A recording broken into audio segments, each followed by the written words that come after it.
सभी को नमस्कार, सभी को जय हिंद। स्वागत है आप सभी का महिंद्रास के ऑफिशियल यूट्यूब चैनल पर। और सबसे पहले शुरुआत करने से पहले सभी लोगों को गणतंत्र दिवस की बहुत बहुत शुभकामनाएं। तो भाई 26 जनवरी का सेलिब्रेशन स्टार्ट हो चुका है, तो उसी सेलिब्रेशन में आज की स्पेशल क्लास कुछ क्वेश्चन के साथ मैं तरुण प्रताप आपके साथ आ गया हूं और शुरुआत करते हैं आज के प्रश्नों को। तो सभी के साथ सुप्रभात। और भाई देख लेते हैं कि आज प्रश्न हमारे 26 जनवरी के उपलक्ष्य में क्या कहने वाले हैं। तो फिलहाल तो आज हम लोग का ये मॉक टेस्ट डिस्कशन है, जिसमें different different type of questions का डिस्कशन हम लोग स्टार्ट करने वाले हैं। ठीक, तो वैसे तो हमारा पैटर्न चल रहा है डाटा इंटरप्रिटेशन जो है, data interpretation as it is चलता रहेगा, लेकिन आज 26 जनवरी है, थोड़ा सा कुछ स्पेशल है, तो कुछ स्पेशल क्वेश्चन के साथ हम लोग आगे बढ़ते हैं। और तैयार रहें फिर सभी लोग आने वाले प्रश्नों के लिए और उनके उत्तर देने के लिए अपनी फुल एनर्जी के साथ रिस्पॉन्स करते रहें। तो देखते हैं पहला क्वेश्चन क्या कहता है। और इस बार हमारे क्वेश्चंस की जो स्टार्ट होता है वो है बच्चों कहां से, क्वाड्रेटिक इक्वेशन से, यानी कि द्विघात समीकरण से। सबको पता है इसके बारे में करना क्या है, नहीं पता है तो कोई बहुत बड़ा कंसेप्ट नहीं है। ट्राई करो, पहले रिस्पॉन्स आपके देखता हूं कि इसके कितने आंसर आएंगे, फिर हम लोग सॉल्व करेंगे और इसको क्वेश्चन का आंसर देखेंगे। और क्वाड्रेटिक इक्वेशन से रिलेटेड अगर बातें देखी जाएं तो हम देखते हैं कि सबसे पहले क्या होता है, जो भी हमारा कांस्टेंट है यानी कि जो नियतांक है उसका हम क्या करते हैं, एक्स स्क्वायर के कोफिशिएंट से गुणा करते हैं। बाकी बहुत सारी बातें क्वेश्चन के साथ समझाऊंगा, तो भाई चलिए सॉल्व करें, इसको बताएं क्या आएगा यहाँ पर। इसका आंसर देखते हैं क्या रिलेशन बन रहा है यहाँ पर। तो सबसे पहले क्या होगा भाई, सबसे पहले तो ये करना है हमें कि हम मल्टीप्लाई कर दें 30 और 7 का।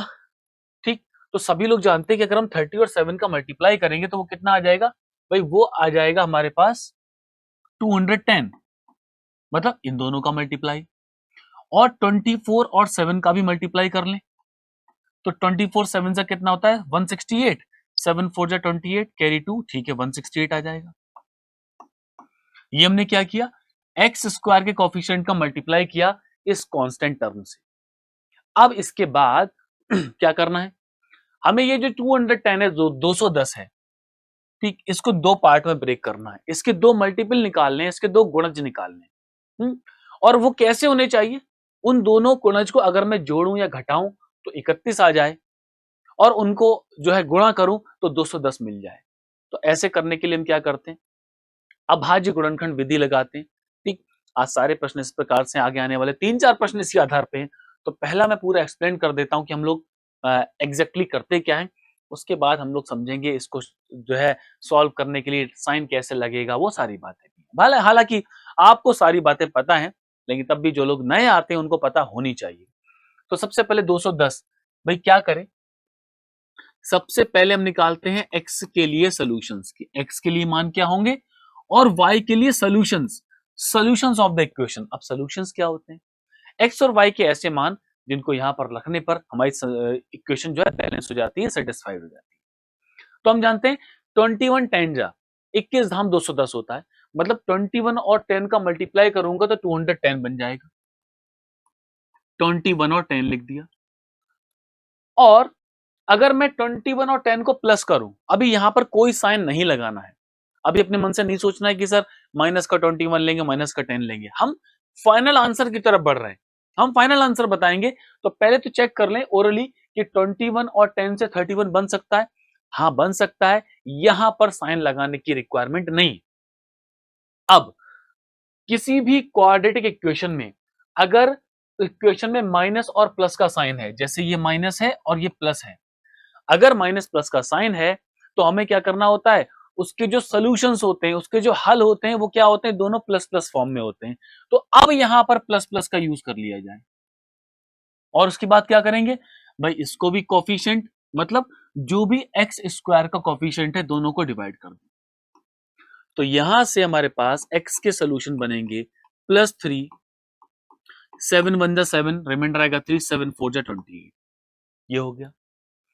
और अब बात करते हैं 168 पर, कि 168 को दो पार्ट में ब्रेक करना है, उन दोनों पार्ट को प्लस या माइनस करके 26 बन जाए, और दोनों मल्टीपल को मल्टीप्लाई करने पर, दोनों संख्याओं को मल्टीप्लाई करने पर 26 आ जाए, तो सॉरी गुणा करने पर 168 आ जाए। तो ऐसी स्थिति क्या हो सकती है। अगर किसी को डाउट हो कि वैसे तो देखो हमें टेबल याद होते हैं, हम लोग सिंप्लीफिकेशन में लगाते रहते हैं ये सारी चीजें, इन केस ना याद रहे या बहुत बड़ी बड़ी संख्याएं आ जाएं तो क्या करते हैं हम लोग अभाज्य गुणनखंड प्राइम फैक्टर्स निकालते हैं। कैसे निकलेंगे प्राइम फैक्टर्स? जैसे कि बच्चों में देखना पड़ेगा 168 को किस नंबर से डिवाइड कर सकते हैं। सबसे पहला प्राइम नंबर 2 होता है तो ये 84 बनेगा, फिर 2 से डिवाइड होगा 42 होगा, फिर 2 से डिवाइड होगा 21 होगा, इसको 7 से डिवाइड कर दें और बाद में 3 से डिवाइड कर दें एक बार, तो इन सबको बोलते हैं हम लोग प्राइम फैक्टर। अब इनको आपस में हमें क्या करना है, इनके पैटर्न लगाने होते हैं कि कौन किन किस को मल्टीप्लाई करके गुणा करके 168 तो आ जाएगा, जोड़ के या घटा के मुझे 26 चाहिए। तो अपने पास से सोचना पड़ता है, जैसे 2 दूनी 4 दूनी 8, 8 और 21, भाई 8 और 21 तो हमारा 168 होता है, लेकिन 8 और 21 को प्लस करो चाहे माइनस करो आपका 26 नहीं बनेगा, मतलब ये पैटर्न हमारा नहीं चलेगा। तो अगला पैटर्न क्या हो सकता है भाई, देखो 7 2 जा 14, 7 दूनी 14 और कितना हो जाएगा 2 2 जा 4, 4 3 जा 12, 14 इंटू 12, भाई दोनों का मल्टीप्लाई करूंगा तो 168 बन जाएगा, लेकिन दोनों को प्लस या माइनस करो क्या 26 आ रहा है? हाँ बिल्कुल आ सकता है, दोनों को प्लस कर लें तो ठीक। तो सबसे पहले हम लोग क्या करेंगे, यहां पर 14 और 12 लिख देंगे, और इस क्वाड्रेटिक इक्वेशन के साइन क्या है, माइनस प्लस। अगर किसी भी क्वाड्रेटिक इक्वेशन के साइन माइनस प्लस हैं तो उसके सॉल्यूशंस क्या होते हैं, प्लस प्लस होते हैं, मतलब कि प्लस ये और प्लस ये। डिवाइड किससे करेंगे, कोफिशिएंट से। ये लो भाई, तो यहां पर y के लिए सॉल्यूशंस क्या आएंगे, हालांकि बहुत सारे लोगों के सॉल्यूशंस आ चुके होंगे, +2 प्लस 1.7, 7 वन जा 7, 5 बचेगा, 7 7 जा 49। और इसके बाद हम लोग करते हैं कंपैरिजन, ताकि हमारे ये आंसर्स बन जाएं। कैसे बनेंगे, सबसे पहले +3 और +2, अगर हम +3 और +2 को कंपेयर करते हैं तो क्या होता है भाई, x is greater then y बनेगा। +3 और +1.7 में क्या होगा, x ग्रेटर देन y। +1.4 और +2 में क्या होगा, x लेस देन y। और जब कभी भी हमारे कंपैरिजन में हमें ये दोनों साइन मिलते हैं, x greater than y, x less than y, तो हम लोग क्या बोलते हैं कि इस कंडीशन में relation can not be stabilised. Option number 5 हमारा आंसर बनेगा। फिलहाल ये पूरा डीप एक्सप्लेनेशन था क्वाड्रेटिक इक्वेशन क्वेश्चन को सॉल्व करने पर। आगे आने वाले 2 3 4 क्वेश्चन जो भी हैं, सब में यही पैटर्न लगेगा, प्लस साइन क्या होंगे वो मैं आपको बताता रहूंगा। हालांकि बहुत सारे बच्चों को पता होंगे साइन क्या होते हैं। आगे बढ़ते हैं, नेक्स्ट क्वेश्चन आपके सामने है, चलो भाई ट्राई करो, थोड़ा सा टाइमर आपके पास है, टाइम ले लो और सॉल्व करो, देखो क्या आएगा आंसर। चैट में रिस्पॉन्स करते जाना सभी लोग। 3x square plus 11x plus 30, 7y square plus 12y plus 5 equals to 0, और हमारे रिलेशन जो भी आएंगे वो हमें फाइंड करना है। यहां पर इक्वेशन में क्या है बच्चों, प्लस प्लस है।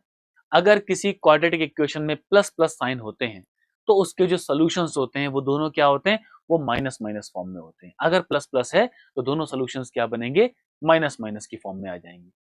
चलिए तो हल किया जाए इसको, देखें क्या बनेगा इसका आंसर।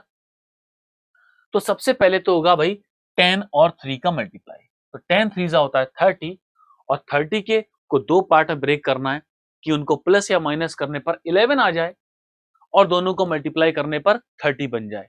तो क्या होगा, x के सॉल्यूशंस की हम बात कर रहे हैं, तो ये बनता है 6 5 जा 30, ऐसा होता है।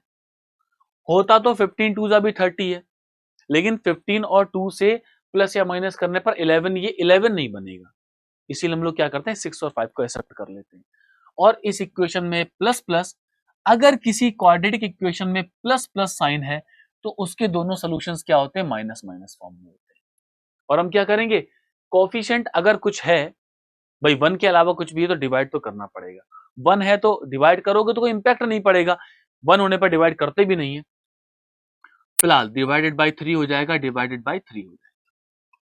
x हो जाएगा -2, और माइनस कितना हो जाएगा, 3 1 जा 3, 2 रिमाइंडर आएगा, तो यानी कि 20 कर लेंगे 1.6। ये हमारे x के सॉल्यूशंस आ गए। y की बात करें, 7 का 5 से हो जाएगा मल्टीप्लाई, तो 7 5 जा बनेगा 35, और आई थिंक मुझे लगता है इसके फैक्टर्स तो ऑलरेडी लिखे हुए हैं कि 7 और 5 को प्लस करेंगे तो 12 बन जाएगा, यहां तो ऑलरेडी लिखा हुआ है, कुछ बहुत ज्यादा मेहनत ही नहीं थी। y के लिए बन रहा है 7 5 जा 35, और इक्वेशन में क्या है, प्लस प्लस साइन है, प्लस प्लस साइन है तो दोनों साइन हो जाते हैं नेगेटिव, माइनस माइनस, और कोफिशिएंट से और डिवाइड करना पड़ेगा, जो भी कोफिशिएंट होगा डिवाइड तो करना पड़ेगा। तो ये बन जाएगा हमारा -1 माइनस 0.7। और इसके बाद हम लोग क्या करते हैं, गिवन क्वांटिटीज का कंपैरिजन करते हैं। कंपैरिजन में देखते हैं कि क्या रिलेशन बन रहा है। तो नेगेटिव में अगर हम बात करें, नेगेटिव में छोटी वाली वैल्यू को हमेशा बड़ा कहा जाता है, छोटी वाली वैल्यू को। -2 और -7 में देखेंगे तो -2 और -1 में, तो -1 -2 से वैसे नंबर के मामले में तो छोटा है, लेकिन नेगेटिव साइन लगा हुआ है तो नेगेटिव में छोटी वाली वैल्यू को बड़ा बोला जाएगा। मतलब कि ये बनेगा आपका x is less than y। -2 और -0.7 तो ये भी आपका x लेस देन y की तरफ जाता है। -1.6 और -1 ये भी x लेस देन y की तरफ जाएगा, और -1.6 और 0.7 तो ये भी लेस देन y की तरफ जाएगा। इन सारे रिजल्ट्स का कॉम्बिनेशन सबको कंबाइन किया जाएगा तो हमें मिलेगा कि x is less than y condition यहां पर फॉलो होगी। तो सेकंड ऑप्शन हमारा आंसर यहां से बन जाएगा। तो 6 5 30, 2 और 3 1 3 और 2 रिमाइंडर आएगा 1.6, ये भी बात सही है।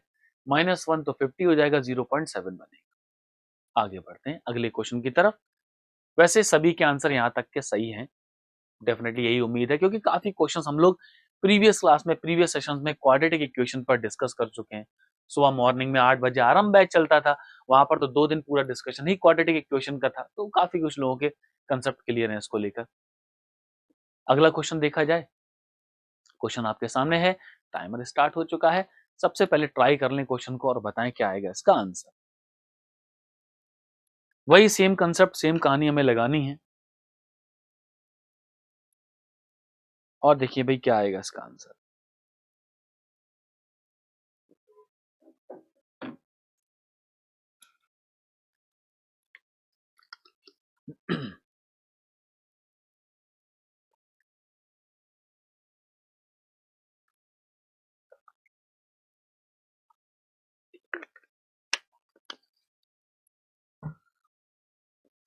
रिस्पॉन्सेज आने लगे हैं सभी के, ऐसा उम्मीद करता हूं। तो भाई देखा जाए इसको, क्या होगा, 4x² plus 16x plus 15, 6y² plus 20y plus 11। सबसे पहले हमारी वही कहानी, हम क्या करेंगे, 15 और 4 को मल्टीप्लाई कर दो, 15 4 जा कितना हो जाएगा 60। तो x के लिए सबसे पहले हम लोग सोल्यूशन काउंट करेंगे। सोल्यूशन क्या होगा, 60 मतलब दो फैक्टर्स जिनसे हमें 16 मिल जाए, तो हम जानते हैं 10 6 जा 16 होता है, 10 और 6 बनेगा, ठीक। तो यहां से आ जाएगा आपका 10 6 जा 60। और अगर इक्वेशन में प्लस प्लस है, तो अभी हम लोगों ने बात की थी, अगर प्लस प्लस है तो दोनों सॉल्यूशंस क्या होते हैं, नेगेटिव फॉर्म में होंगे, और कोफिशिएंट से डिवाइड जरूर करें। तो x² का कोफिशिएंट 4 है, तो यहां पर x के लिए जो हमारे सॉल्यूशंस बनते हैं, -2.5 -1.5 आएगा। अब आ जाते हैं y की बात करते हैं। y क्या बोल रहे हैं भाई, 11 6 जा 66, 66 के दो सॉल्यूशंस क्या हो सकते हैं जिनको प्लस या माइनस करने पर 25 बने। तो हम जानते हैं 22 3 जा 22 या 66 होता है, मतलब कि y के रेफरेंस में 22 3 जा बनेगा, और प्लस प्लस है तो माइनस माइनस, और कोफिशिएंट से डिवाइड कर लें तो y क्या हो जाएगा, इसमें चाहे डायरेक्टली डिवाइड कर दें या फिर इसको और सिंप्लीफाई कर लें, 11/3 कर लें तो भी आंसर सेम ही आएगा। तो ये 6 है, तो क्या बनेगा, -6 3 जा 18, रिमाइंडर आएगा 4, पॉइंट से मैंने 0 बढ़ा दिया तो 6 6 जा 36, माइनस ये तो आधा लिखा है 0.5 बन जाएगा, क्योंकि ये 1/2 होता है तो 0.5 आ जाएगा। अब इसके बाद हमारा क्या स्टार्ट होता है, कंपैरिजन। दोनों में प्लस प्लस है, यानी कि सोल्यूशन दोनों माइनस आएंगे, ये तो हो गया क्लियर। -2.5 और -3.6, नेगेटिव में छोटे वाले नंबर को बड़ा बोला जाएगा, यानी कि x is greater then y। लेकिन जब मैं कंपेयर करता हूं यहां से, नेगेटिव में छोटी वाली वैल्यू को बड़ा बोलते हैं, मतलब कि x is less than y। तो इन दोनों का जब कॉम्बिनेशन हो जाएगा तो हमारा बनेगा ऑप्शन नंबर 5 कि ग्रेटर भी है लेस भी है, तो हम इस तरह से रिलेशन को स्टेबलाइज नहीं कर सकते। ग्रेटर और इक्वल होता तो ग्रेटर और इक्वल टू का साइन भी हमारे पास होता है। लेस और इक्वल है तो लेस देन इक्वल टू का भी साइन हम जानते हैं लेस देन इक्वल्स टू है। अब कहीं पर ऐसा मिल जाए लेस भी है और ग्रेटर भी है तो ऐसा नहीं बोल सकते x is greater than less than y, तो उस सिचुएशन में बोल दिया जाता है कि x इक्वल्स टू y, ये भी आ सकता है, या फिर relation can not be stabilise, संबंध स्थापित नहीं किया जा सकता। बच्चे शॉर्ट में उसको CND बोल देते हैं, कैन नॉट बी डिटरमाइंड, वो शॉर्ट फॉर्म है उसकी CND, लेकिन CND उसके लिए सही शब्द नहीं है। हालांकि हमें अपने आंसर से मतलब है 5 ही आएगा, चाहे आप उसको CND बोलो या relation can not be stabilise.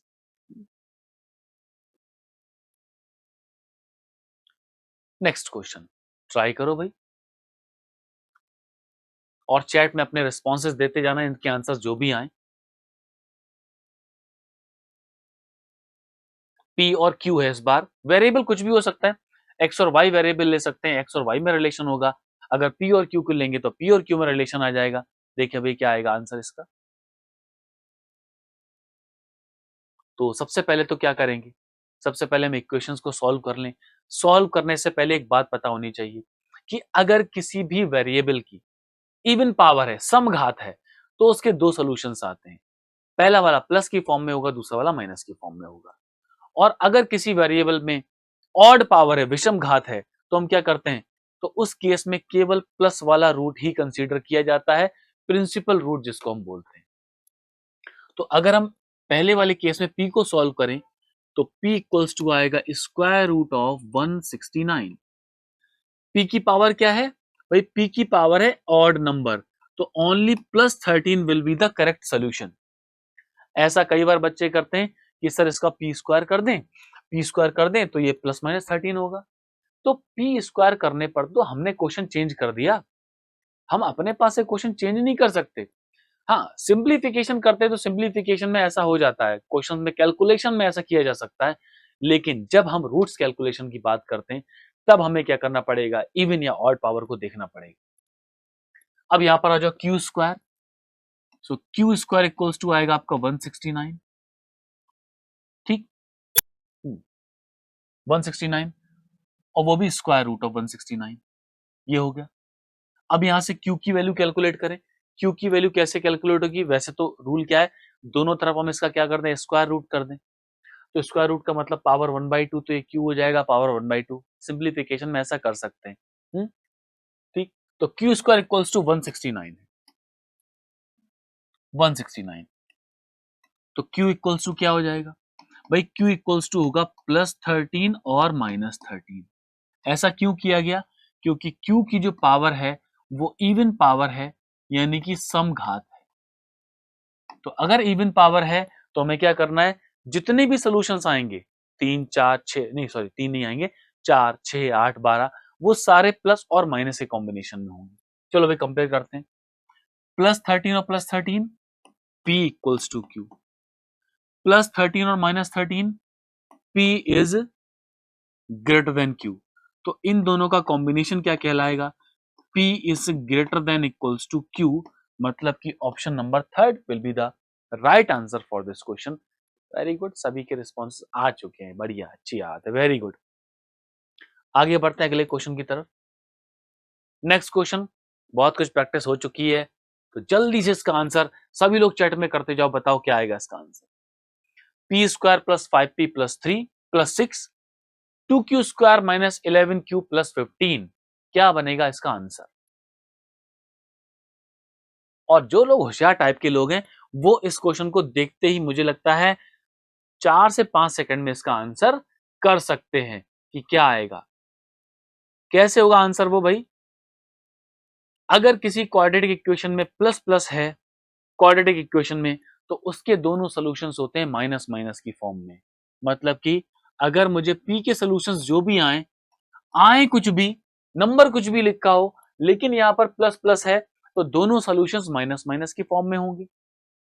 और दूसरी इक्वेशन है भाई, दूसरी इक्वेशन में हमारे पास माइनस और प्लस दे रखा है, तो अगर किसी क्वाड्रेटिक इक्वेशन में माइनस प्लस साइन है तो उसके दोनों सॉल्यूशंस क्या होते हैं, उसके दोनों सॉल्यूशन हमारे प्लस प्लस की फॉर्म में होते हैं। अब अगर मैं नेगेटिव और पॉजिटिव का कंपैरिजन करता हूं, माइनस और प्लस का, तो इसके स्टार्टिंग में नंबर तो मैं 1 करोड़ भी लिख दूं, लेकिन अगर नेगेटिव है माइनस है तो वो हमेशा क्या होगा, प्लस से होगा छोटा, माइनस प्लस से हमेशा छोटा होगा, इसीलिए हर एक सिचुएशन में माइनस वैल्यू प्लस से हमेशा छोटी आएगी। तो हमारा फाइनल बनेगा P is less than Q, ये आंसर होगा और option number second will be the right answer for this question, बिल्कुल बनेगा। फैक्टर्स कैलकुलेट करने की जरूरत नहीं है, दिमाग लगाना नहीं है। हालांकि बहुत ज्यादा जो है टफ इसके फैक्टर्स भी नहीं है, उसका 3 2 बनता, उसका 15 2 30 है तो 6 और 5 बनता, लेकिन जरूरत नहीं है उसकी। नेक्स्ट क्वेश्चन पर आ जाते हैं। क्वेश्चन टाइम एंड वर्क, बहुत टाइम से टाइम एंड वर्क के क्वेश्चंस भी नहीं हुए थे, तो एक क्वेश्चन सॉल्व करो भाई विद इन टाइमर लिमिट, देखते हैं कितने लोगों का आंसर आ रहा है। शुरू हो जाओ भाई।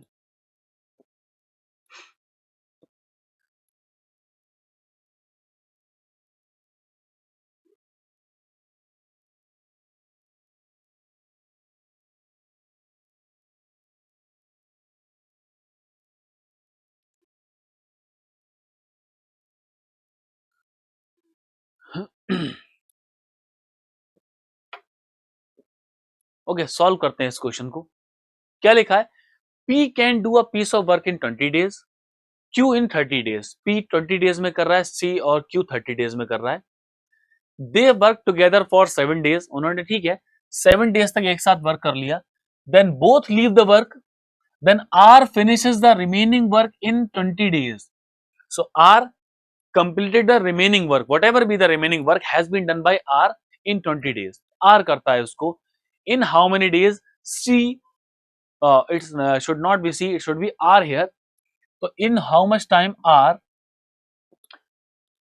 finishes the full work? तो R पूरे काम को कितने दिन में कंप्लीट करेगा ये बताना है, R आएगा। चलो अभी देखते हैं, वही पुरानी कहानी, एलसीएम लेंगे, एफिशिएंसी निकालेंगे, देखते हैं इसको। P वर्क को करता है 20 डेज में और Q वर्क को कर रहा है 30 डेज में। वहां पर R होगा, C नहीं होगा, कोई दिक्कत नहीं है, हमें अपने सोल्यूशन से मतलब है, ये तो PQR तो चलता रहता है। दोनों का एलसीएम यानी कि टोटल वर्क हो जाएगा हमारे पास 60, और उसके बाद हम लोग इफिशियंसी यानी कि क्षमता का कैलकुलेशन करते हैं। तो इफिशियंसी होती है वर्क डिवाइडेड बाय टाइम, तो वर्क 60 है, टाइम 20 यानी कि 3 और ये 2। फिर क्वेश्चन में क्या बोला था, दे टुगेदर वर्क फॉर 7 डेज, मतलब कि P और Q 7 डेज तक कंटिन्यू वर्क करते हैं। सो P प्लस Q's वर्क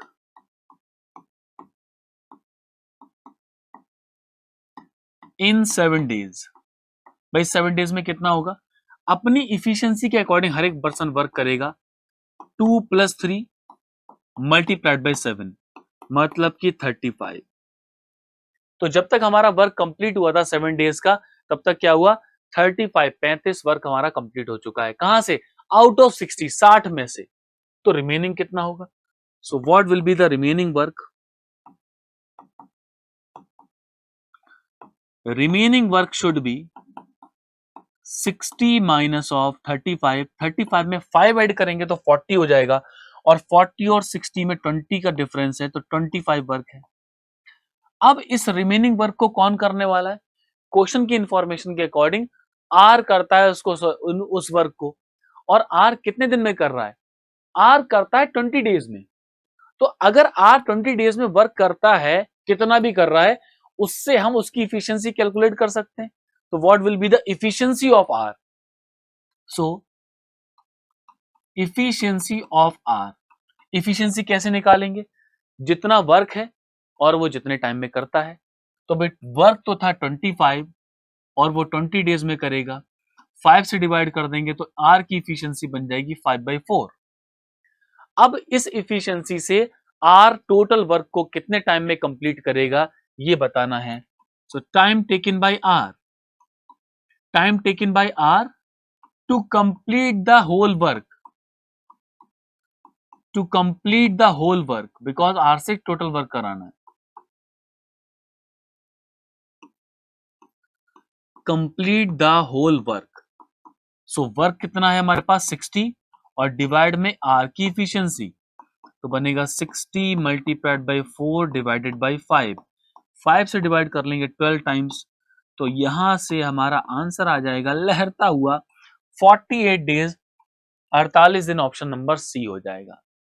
ठीक, बढ़िया। झंडा फहराना सबने देख लिया होगा, गणतंत्र दिवस की परेड भी देख ली होगी ऐसा उम्मीद करता हूँ। बहुत अच्छी, देख लेना, देखना चाहिए, बड़ा अच्छा लगता है परेड वरेड अगर हम लोग देखते हैं और झंडा फहराया जाता है। और यहाँ से एक क्वेश्चन भी बनता है कि रिपब्लिक डे पर कौन है जो झंडा फहराता है और 15 अगस्त पे कौन? तो इसका आंसर मुझे चैट में देना, देखता हूँ कि हालाँकि बहुत ही बेसिक सा क्वेश्चन है। देखते हैं कितने लोगों को जानकारी है इस बात की। चैट में मुझे रिस्पॉन्स करना कि रिपब्लिक डे पर मतलब इंडिया के जो प्राइम मिनिस्टर हैं या फिर प्रेसिडेंट हैं, दोनों में से कौन झंडा फहराता है? और 15 अगस्त पे दोनों में से कौन? अगर किसी को पता है तो बताना, ज़रूर चैट में बताना, मैं देख लूँगा उस चैट को, ठीक? चलिए आगे बढ़ते हैं अगले क्वेश्चन की तरफ। A person have milk at cost 80 पर लीटर। ओके, पहले टर्न आपका है सॉल्व करने का, तो ट्राई करो, बताओ क्या आएगा आंसर।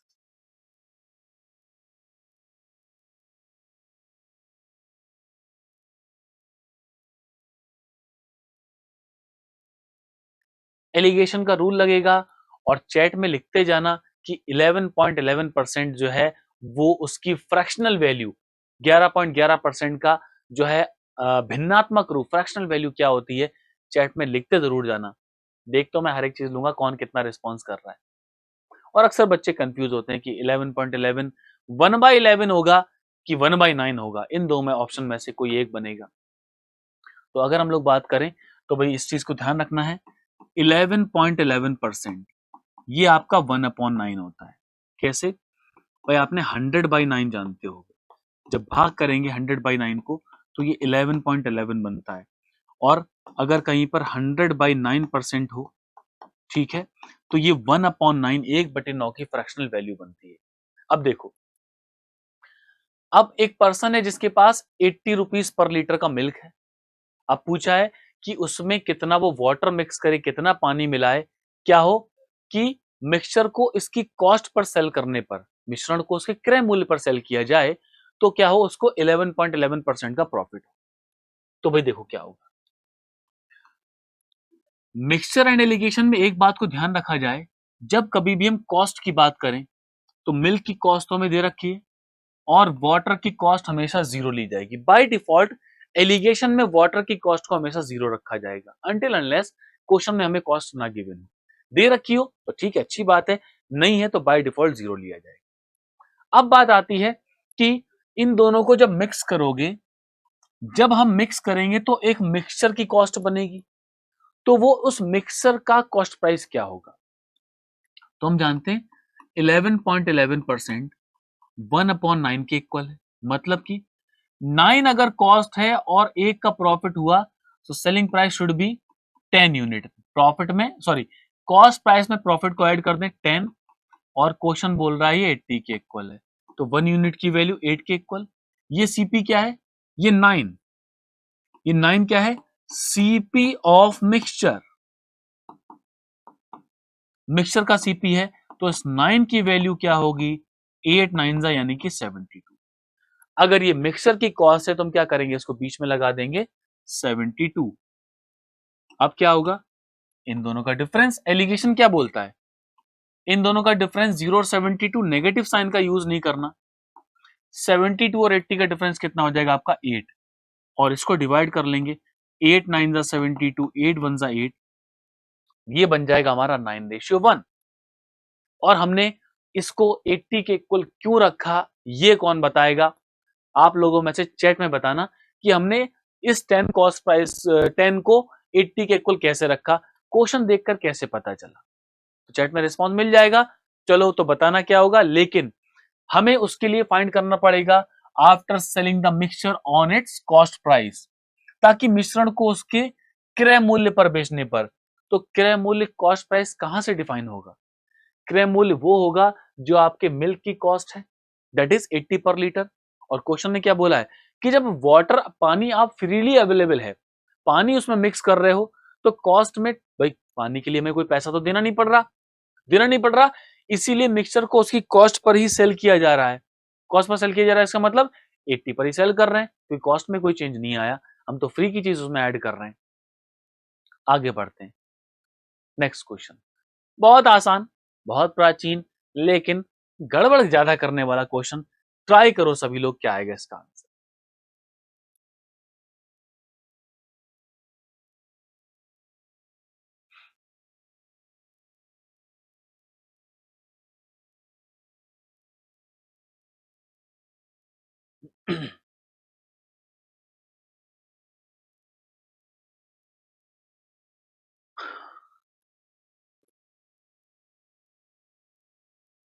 क्या लिखा है?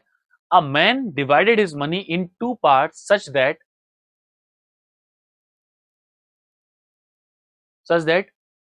Amount on first part at 30% per annum simple interest for 2 years will be equal to the, अच्छा भाई ध्यान रखो, अमाउंट ऑन फर्स्ट पार्ट 30% पर annum simple interest for 2 years। एक बात तो इस पर ध्यान देना है, will be equal to the, will be equal to the amount on second part at 20% per annum simple interest for 3 years। अपने धन को दो भागों में इस प्रकार विभाजित किया कि पहले भाग पर 30 प्रतिवर्ष की दर से 2 वर्ष के लिए साधारण ब्याज पर, 2 वर्ष के लिए धनराशि, 2 वर्ष के लिए धनराशि, धनराशि है ना, क्योंकि क्वेश्चन में वहां अमाउंट दे रखा है तो हम यहां पर धनराशि लेंगे। ठीक, भाग की राशि के बराबर है, होगी 20% प्रति वर्ष 3 वर्षों के लिए साधारण ब्याज की दर से। ठीक, कहने का मतलब क्या है, पहले भाग पर आपको 20% के हिसाब से 2 वर्षों में जो धनराशि मिले, अमाउंट मिले, और दूसरे भाग पर 20% प्रति वर्ष की दर से 3 वर्षों के लिए साधारण ब्याज की दर से जो धनराशि मिले वो क्या है, वो आपस में बराबर है। तो इस कंडीशन में पर्सन, जो भी व्यक्ति है, उसने अपने धन को किस अनुपात में बांटा, ये बताना है। अब देखो भाई, हालांकि इसको हम डायरेक्ट कर सकते हैं, अगर हमें ये मालूम है कि इस कंडीशन में हम प्रिंसिपल यानी मूलधन को 100 ले सकते हैं। 100 क्यों ले रहे हैं, क्योंकि क्वेश्चन में बोला है राशि बराबर है, अमाउंट इक्वल है। अगर अमाउंट या इंटरेस्ट कुछ भी इक्वल करने के लिए बोल दिया गया है, कुछ भी इक्वल करने के लिए है, तो उस कंडीशन में आपके पास जो प्रिंसिपल है, उस कंडीशन में प्रिंसिपल को हम सेम यानी कि 100 एज्यूम कर सकते हैं। अब देखो, प्रिंसिपल फर्स्ट पार्ट और सेकंड पार्ट, मैंने दोनों पार्ट को 100 एज्यूम कर लिया।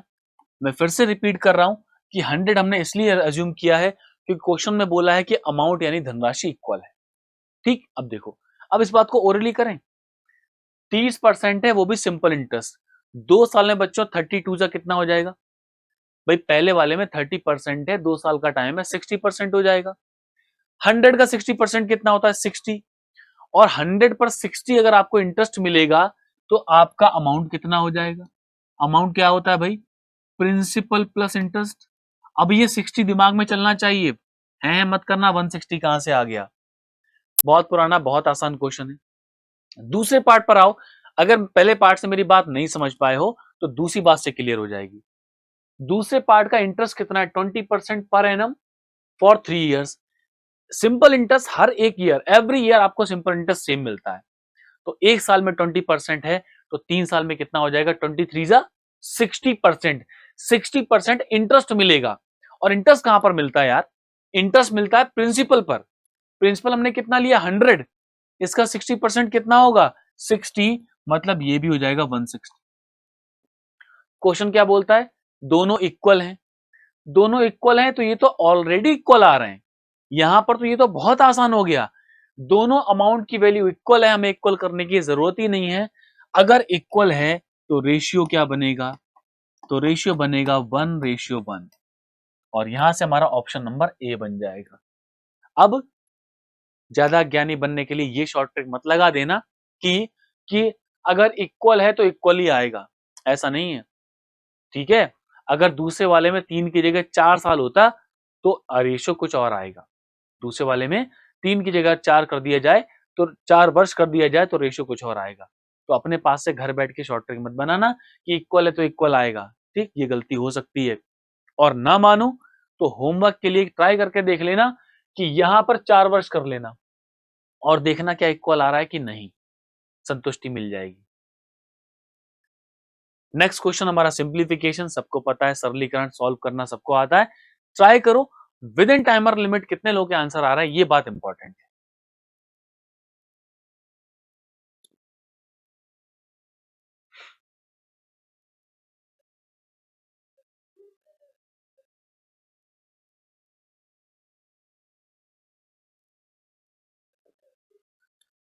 चलिए भी जल्दी से इसको देखते हैं क्या होगा इसका आंसर।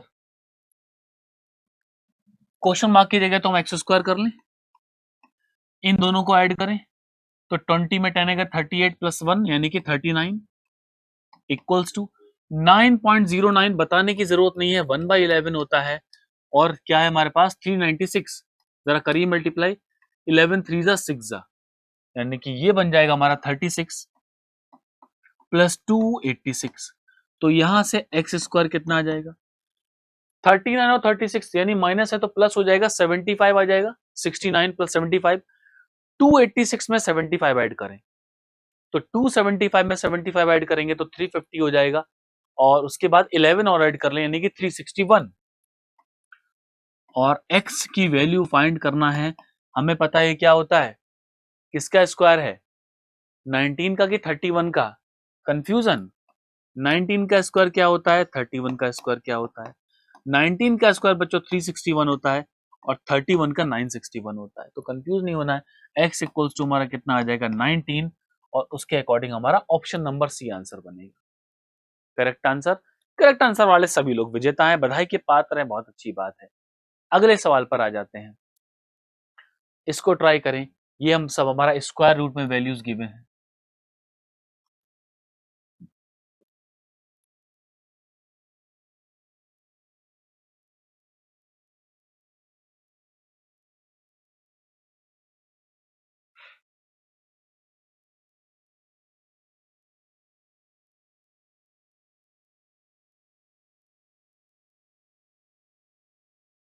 चलिए देखते हैं इस प्रश्न का सलूशन क्या कहता है।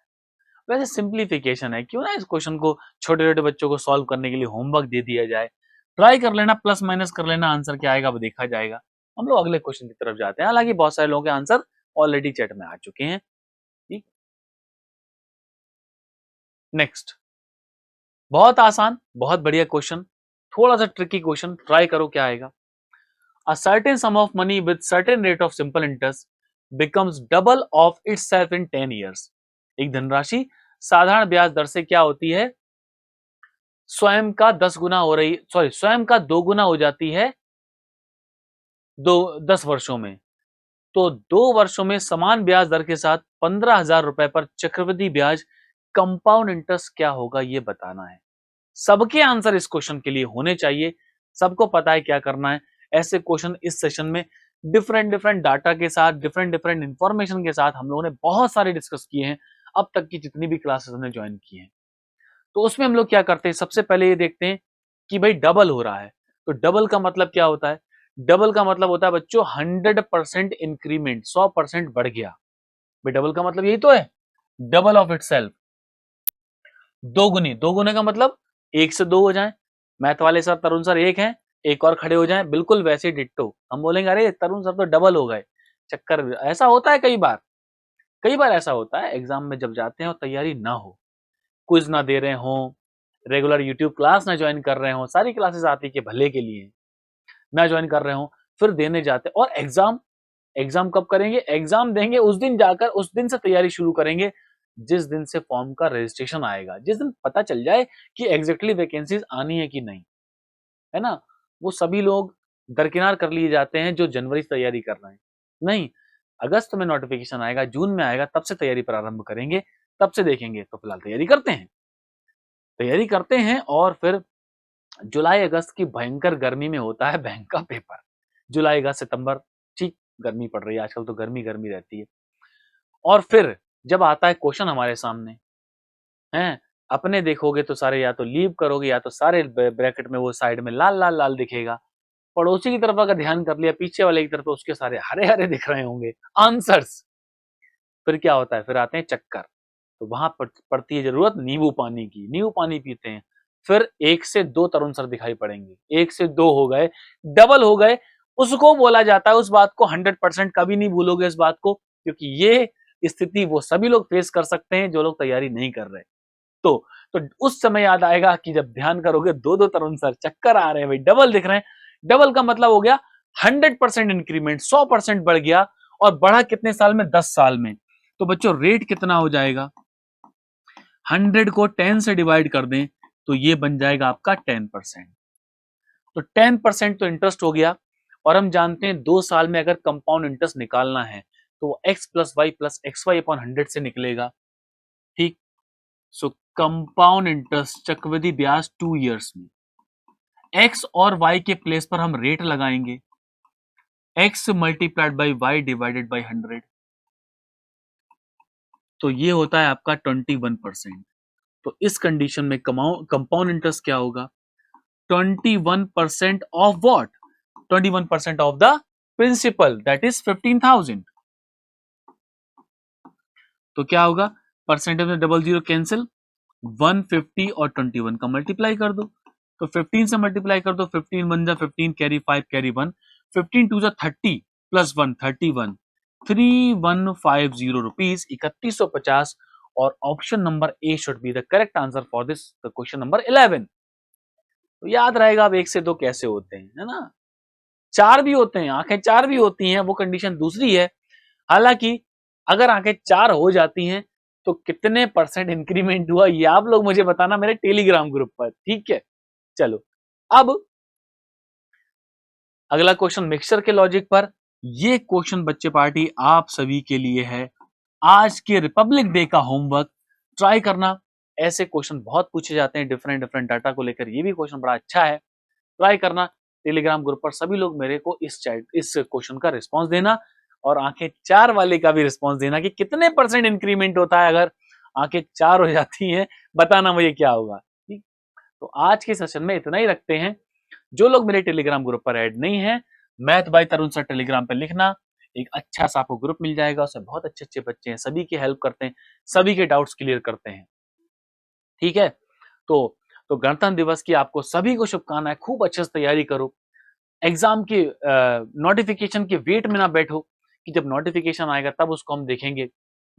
अभी से तैयारी शुरू करो भाई, तैयारी करनी है, सिलेक्शन लेना है 2024 में, तो तैयारी होगी स्टार्ट बिल्कुल आज से और अभी से, यही करना है हमें। तो इसे आप तैयारी करते रहो, परेड वरेड देखना, गाने वाने सुनो देशभक्ति के थोड़े से अच्छे से, तैयारी करो बहुत अच्छे से। ऑल द बेस्ट सभी के लिए, good luck, take care everyone, bye bye.